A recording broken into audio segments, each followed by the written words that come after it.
Galera, continuando no estudo do agravo de instrumento, nossa terceira e última aula de agravo de instrumento, já falamos de todos os requisitos do agravo, do cabimento, do preparo, da tempestividade, da formação do agravo de instrumento por meio lá das peças do 1017 e da questão também da informação do agravo, da interposição do agravo em primeiro grau.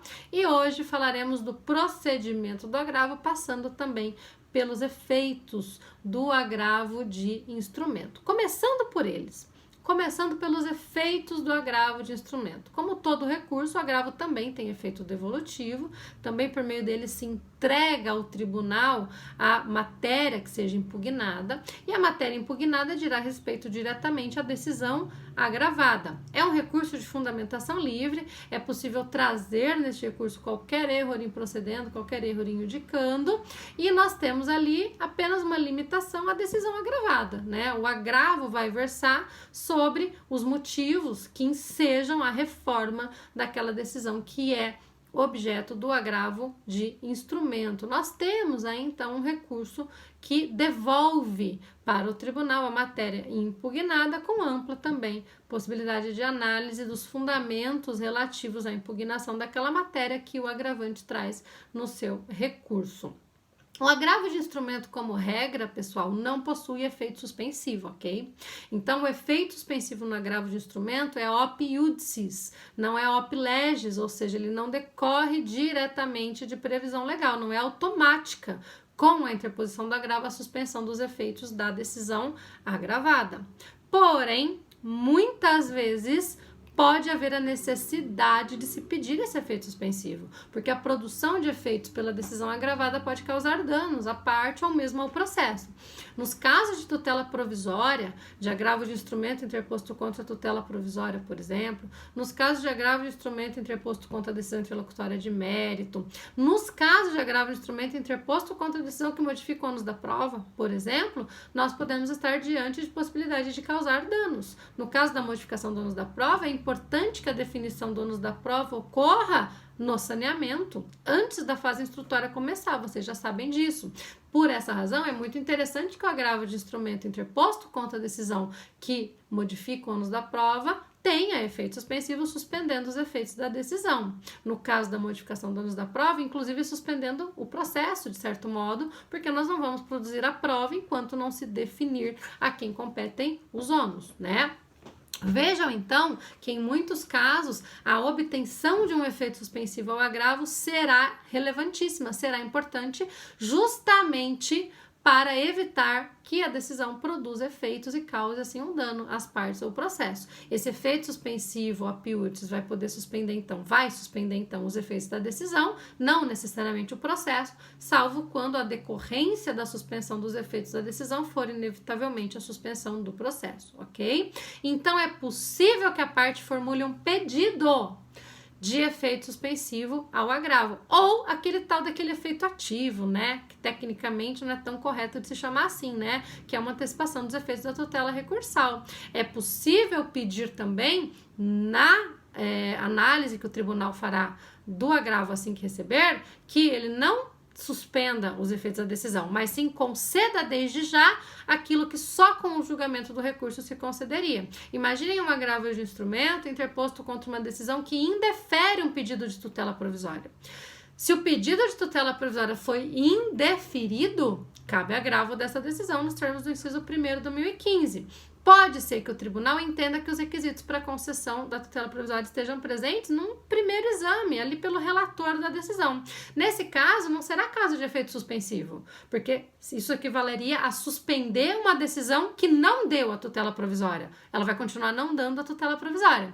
É um caso, então, de concessão de uma tutela provisória recursal para que o tribunal, o relator, assim que recebe o recurso, conceda desde já a tutela provisória em caráter provisório, como o próprio nome diz, aguardando então o julgamento do agravo. Mas isso tem que ser pedido pela parte. A parte então tem que formular no seu recurso um pedido de efeito suspensivo ou de antecipação dos efeitos da tutela recursal no seu recurso, e ela tem que dizer expressamente, né? Eu já vi casos em que a parte pediu o efeito suspensivo, mas como era caso de efeito ativo, o tribunal disse que o efeito suspensivo não serve para nada, teria que ser efeito ativo, mas a parte pediu errado, então não vou conceder. Bem equivocado esse entendimento, mas para não correr esse risco, não custa nada se especificar, afinal de contas, qual é o efeito que se pretende, qual é a consequência do efeito. Quero o efeito suspensivo para suspender os efeitos da decisão que concedeu a tutela provisória. Eu quero o efeito ativo, eu quero a antecipação dos efeitos da tutela recursal para que se conceda desde já a tutela provisória, tendo em vista a presença dos requisitos para tanto.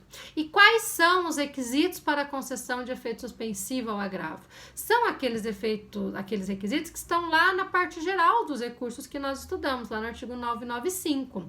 Na apelação, nós vimos que havia um regramento específico para o efeito suspensivo, não é, pessoal? Havia, inclusive, o entendimento do professor Fred, com o qual eu concordo, de que nós estaríamos aí diante da possibilidade de concessão de uma tutela de evidência também, ou de urgência ou de evidência. No agravo, nós não temos uma regra específica. O artigo que determina, que prevê a possibilidade de concessão do efeito suspensivo ao agravo, na verdade, acaba por naturalmente nos remeter ao artigo 995, que é onde estão os requisitos para a concessão de efeito suspensivo apiúdices a qualquer recurso. O perigo de demora em decorrência do julgamento do recurso, não dá para esperar o julgamento do recurso, e a probabilidade de provimento do recurso, a relevância da fundamentação trazida neste recurso. Esses dois requisitos, então, têm que ser demonstrados pela parte agravante na própria petição do agravo. Como o agravo vai ser interposto direto no tribunal, na própria petição do agravo se formula esse pedido e se apresenta os fundamentos, e esse pedido vai ser examinado pelo relator, tão logo receba esse recurso, ok? Se o efeito suspensivo não é concedido, a decisão produz efeitos e o processo vai prosseguir, independentemente do agravo estar pendente de julgamento, ok? Vejam que aí, inclusive, o CPC comete um errinho, né? Ele comete alguns, mas com relação ao tratamento do agravo de instrumento contra a decisão de mérito, né? O agravo de instrumento contra a decisão interlocutória de mérito é agravo de instrumento porque é uma decisão interlocutória, embora ela tenha natureza de sentença. Nós já falamos sobre isso lá no primeiro semestre, né? Quando estudamos a sentença. A decisão interlocutória de mérito tem natureza de sentença. Ela só não é sentença por conta do momento em que ela está sendo proferida. O agravo de instrumento interposto contra a decisão de mérito deveria receber todas as regras aplicáveis ao recurso de apelação, inclusive o efeito suspensivo automático nesse caso, tá? Não foi isso que aconteceu. Temos aí outras discussões também relativas a essa possibilidade, né? Como a possibilidade de sustentação oral, no caso do agravo da decisão de mérito, que não foi também expressamente prevista pelo CPC, que acabou prevendo a sustentação oral em caso de tutela provisória, mas temos aí, numa interpretação sistemática do Código, que aplicarmos ao agravo de instrumento contra a decisão de mérito tudo aquilo que se aplica ao recurso de apelação, ainda que o entendimento pacífico não tenha sido esse, pelo menos não em todas essas situações que eu apontei para vocês, ok? Como que vai funcionar, então, o procedimento do agravo de instrumento? Como eu já disse para vocês, o agravo de instrumento é interposto no tribunal. Como ele é interposto no tribunal, ele não tem aquela petição de encaminhamento que nós aprendemos a fazer no recurso de apelação, né? O agravo já é direcionado diretamente para o tribunal. E em se tratando de um protocolo no tribunal, nós vamos direcionar esse agravo, encaminhar o cabeçalho do agravo para o presidente do tribunal, excelentíssimo senhor presidente do Tribunal de Justiça do Paraná, porque depois esse agravo vai ser distribuído para um relator. Logo de cara, então, nós já temos que colocar nessa petição os nomes das partes.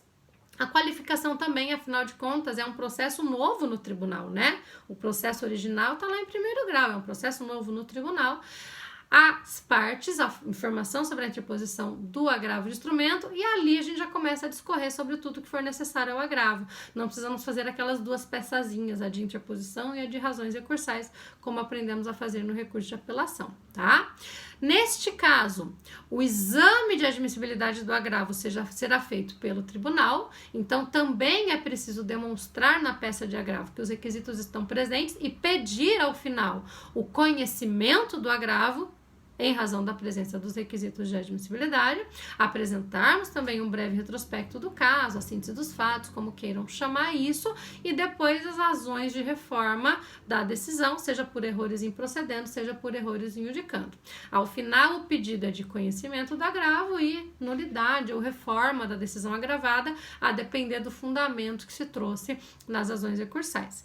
Este agravo vai ser interposto no tribunal, diretamente no tribunal, acompanhado de preparo, acompanhado das peças lá do 1017, quando necessário, quando nós não estivermos diante de autos eletrônicos, será então distribuído, registrado e distribuído para um relator. Porém, se houver prevenção, já teremos um relator designado. Lembrando que a ideia de prevenção tem relação com a existência de um recurso anterior, naquele mesmo processo originário, que já tenha sido julgado pelo tribunal. Um outro agravo de instrumento, por exemplo. Imagine que a parte já tenha feito um agravo de instrumento contra a decisão que indeferiu a tutela provisória. E agora está fazendo um agravo de instrumento contra a decisão que modifica o ônus da prova no mesmo processo.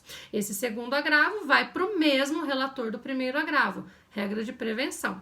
Se, porém, não houver prevenção, haverá uma distribuição a depender da competência estabelecida em regimento interno, de acordo com todas as câmaras que existirem naquele tribunal. E aí nós já falamos sobre isso quando eu contei para vocês do procedimento lá do recurso de apelação. É a mesma ideia aqui, ok? Chegando para o relator, então, ele vai verificar se os requisitos de admissibilidade estão presentes. Havendo falta de algum requisito, ele vai intimar, sendo possível a regularização, ele vai intimar a parte para regularização em 5 dias, seja pela regra do 932, parágrafo único, seja pelas regras específicas, por exemplo, lá do 1007, relativa ao preparo, ou mesmo do 1017, relativa à juntada de peças, eventualmente faltantes, que sejam obrigatórias, em se tratando de processo físico. E ele também vai verificar se não é o caso de decisão monocrática do agravo, gente.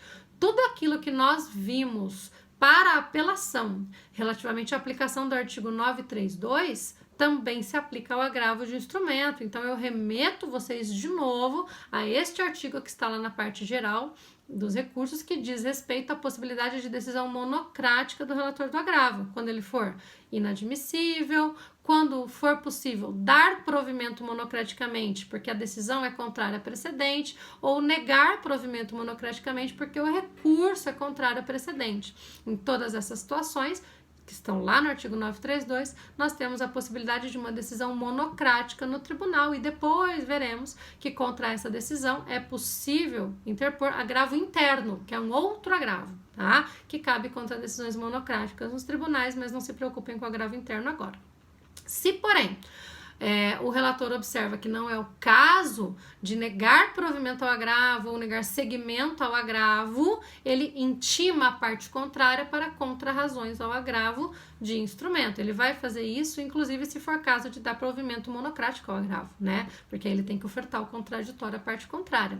15 dias, então, para apresentação de contrarrazões ao agravo. E contrarrazões de agravo, assim como contrarrazões de qualquer recurso, é hora de achar defeito no recurso dos outros, né, gente? Então, nas contrarrazões, a primeira coisa que nós fazemos em qualquer recurso é primeiro apontar a falta de requisitos de admissibilidade ou a possibilidade de julgamento monocrático para tentar parar ali aquele recurso desde já. Caso contrário, entramos então nas contrarrazões em caráter sucessivo também, isso tem que acontecer, na apresentação de todos os fundamentos que sustentam a manutenção da decisão agravada. Vindas as contrarrazões e estando o relatório pronto do caso, né, pelo relator, será o caso de pautar esse agravo vai entrar então numa pauta de julgamento que vai ser publicada, é possível acompanhar esse julgamento.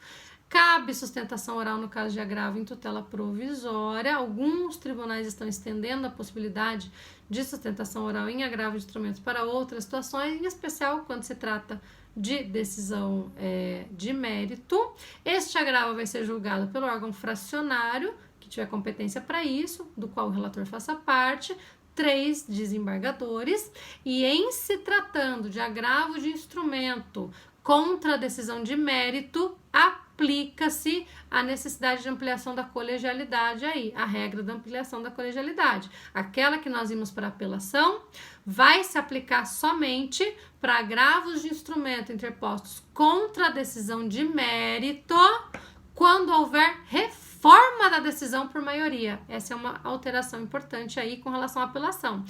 No caso da apelação, a ampliação da colegialidade se aplicava em qualquer caso, seja em caso de reforma ou manutenção da sentença. No caso de agravo de instrumento contra a decisão de mérito, a ampliação da colegialidade só se aplica se houver reforma da decisão agravada de mérito por maioria. E é só nessa hipótese que se aplica a ampliação da colegialidade, com aquele procedimento todo que vocês também já sabem qual é. E também há quem defenda, o professor Fred, por exemplo, vai dizer isso, que se aplica ao agravo de instrumento a teoria da causa madura, possibilitando então o julgamento da causa pelo tribunal quando, em se tratando dos vícios previstos lá na teoria da causa madura, nulidade de fundamentação, decisão extra, ou citra, ou ultra petita, etc., seja possível então, ou sentenças terminativas, no caso de decisão parcial de mérito, decisões interlocutórias parciais de negativa de segmento, no caso lá o processo, por falta de condição da ação, etc., também seria possível aplicar a teoria da causa madura. Gosto da ideia de se aplicar a teoria da causa madura, porém, lá do 1013, parágrafo 3º do CPC, porém, somente se tratar de decisão interlocutória realmente proferida naqueles termos, Então, uma decisão interlocutória, por exemplo, que extingua o processo para uma das partes, reconheça a ilegitimidade de uma das partes. Seria possível julgar o mérito imediatamente? É complicado nesse caso, porque nós estaremos discutindo a legitimidade de só uma das partes. Como que eu vou possibilitar o julgamento do mérito no tribunal, Agora, se eu estiver diante de uma decisão carente de fundamentação, por exemplo, seria possível ao tribunal analisar desde já o mérito, talvez, daquela questão. Vejam como é um pouco delicada a possibilidade de aplicação da teoria da causa madura no agravo. Nós teríamos que estar diante realmente de uma situação dentre aquelas previstas para aplicação da causa madura, lá no parágrafo 3º do 1013, e a causa realmente estar madura, o que, quando nós estamos falando de uma decisão interlocutória, possivelmente não vai acontecer, e em geral vai ser isso que vai impedir a aplicação dessa regra. Não precisamos descartar, porém, a aplicação dessa regra. Se a causa estiver madura e for possível, então, superado o vício, julgar o mérito, também não vejo problema para que isso não aconteça, ok? Mas temos que fazer algumas ressalvas com relação a isso.